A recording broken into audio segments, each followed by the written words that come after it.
नमस्कार प्रिय विद्यार्थियों। आज हम आपके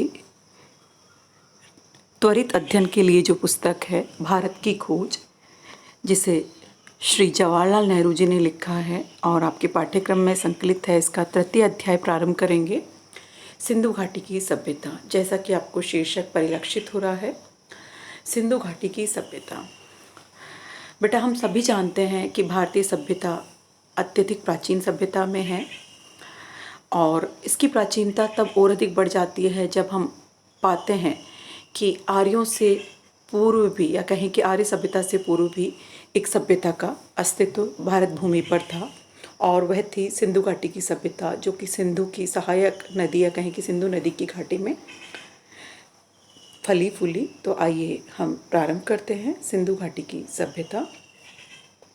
भारत के अतीत की सबसे पहली तस्वीर उस सिंधु घाटी सभ्यता में मिलती है जिसके अवशेष सिंध में मोहनजोदड़ो और पश्चिमी पंजाब में हड़प्पा में मिले हैं। इन खुदाइयों ने प्राचीन इतिहास की समझ में क्रांति ला दी है। देखिए, जो सिंधु घाटी सभ्यता की जो दो प्राचीनतम राजधानियां मानी जाती हैं, या कहें कि सबसे बड़े नगर मोहनजोदड़ो और हड़प्पा, वर्तमान में भारत में अवस्थित नहीं अपितु पाकिस्तान में अवस्थित है और उत्खनन के पश्चात जो प्राप्त अवशेष है उसके आधार पर ही हम सिंधु घाटी सभ्यता के बारे में जानकारी प्राप्त कर पा रहे हैं। मोहनजोदड़ो और हड़प्पा एक दूसरे से काफ़ी दूरी पर हैं। दोनों स्थानों पर इन खंडरों की खोज मात्र एक संयोग थी। इस बात में संदेह नहीं है कि इन दोनों के बीच भी ऐसे ही बहुत से और नगर एवं अवशेष दबे पड़े होंगे जिन्हें प्राचीन मनुष्य ने बसाया होगा। यह सभ्यता विशेष रूप से उत्तर भारत में दूर दूर तक फैली थी। संभव है कि भविष्य में भी इस सुदूर अतीत को उद्घाटित करने का काम हाथ में लिया जाए और महत्वपूर्ण नई खोजें की जाए। कहने के अर्थ ये है बेटा कि सिंधु घाटी की सभ्यता का क्षेत्र कोई ऐसा नहीं है कि बहुत कम क्षेत्र में फैली हो। सिंधु घाटी की जो सभ्यता है, इसके अवशेष हमें काफ़ी विस्तृत क्षेत्रफल पर मिलते हैं। ये पश्चिम में गुजरात से लेकर के पूर्व में उत्तर प्रदेश में आलमगीरपुर तक, और उत्तर में अगर हम देखें तो जम्मू के अखनूर, मादा से लेकर के और दक्षिण तक जो है, ये दक्षिण के की गंगा नदी के उत्तरी क्षेत्र तक ये काफ़ी बड़े व्यापक क्षेत्र में फैली हुई थी। और अभी जितना उत्खनन कार्य हुआ है उसके आधार पर ही हम इसके बारे में जान पाए हैं और लेखक की आशा है कि भविष्य में ये उत्खनन कार्य और अधिक प्रगति पर रहेगा तो हमें और नवीन जानकारियाँ मिलती रहेगी। इस सभ्यता के अवशेष इतनी दूर दूर जगहों में मिले हैं, जैसे पश्चिम में काठियावाड़, जैसा कि हम जानते हैं काठियावाड़ मतलब गुजरात। पंजाब में अम्बाला ज़िले में ये विश्वास किया जाता है कि सभ्यता गंगा की घाटी तक फैली थी, इसलिए ये केवल सिंधु घाटी की सभ्यता नहीं, उससे बहुत अधिक है। अर्थ यही है कि हम सिंधु घाटी की सभ्यता को एक सीमित क्षेत्र की सभ्यता नहीं मान सकते, अपितु ये बहुत बड़े विस्तृत भूतल पर या विस्तृत धरातल पर फैली हुई सभ्यता थी।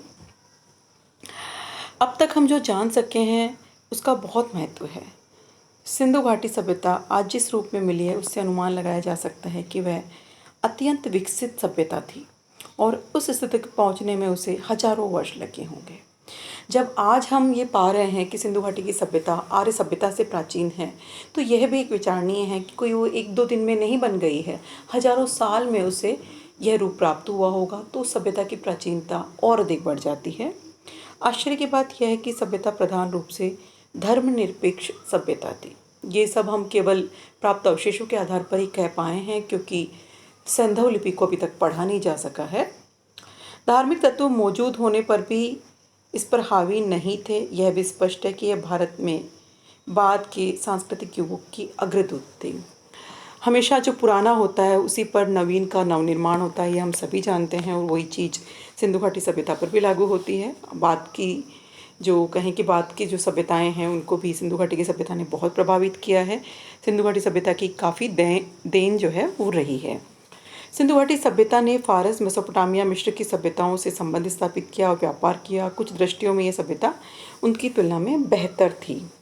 ये एक ऐसी नागर सभ्यता थी जिसमें व्यापारी वर्ग धनाढ्य था और उसकी भूमिका महत्वपूर्ण थी। सड़कों पर दुकानों की कतारें थी और दुकानें संभवतः छोटी थी।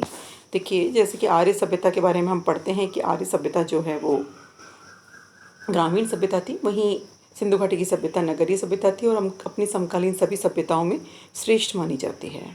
सिंधु घाटी की सभ्यता वर्तमान भारत के बीच के समय में से कई दौर गुजरे जिनके बारे में हम बहुत कम जानते हैं। वैसे भी इस बीच असंख्य परिवर्तन हुए, लेकिन भीतर ही भीतर निरंतरता की श्रृंखला चली आ रही है। आधुनिक भारत को 6-7 हज़ार पुराने उस बीते युग से जोड़ती है, जब संभवतः सिंधु घाटी की सभ्यता की शुरुआत हुई। ये देखकर अचरज होता है कि मोहनजोदड़ो हड़प्पा कितना कुछ हम ऐसा है जो हमें चली आती परंपरा के रहन सहन की, लोक प्रचलित रीति रिवाजों, दस्तकारी, यहाँ तक कि पोशाकों के फैशन की याद दिलाता है। तो कहने का अर्थ यही है कि ये भारत के प्रारंभ का समय था, जब हम भारत को एक विकसित और सभ्यता की गोद में पाते हैं। और उस समय से आज जब हम अनुमान लगाते हैं, देखते हैं, तो हमें ऐसा नहीं सोचना चाहिए कि हम आज ज़्यादा विकसित हैं। उस समय भी हम कम विकसित नहीं थे। तो इस प्रकार आप इसको पढ़ें और आत्मसात करें। धन्यवाद।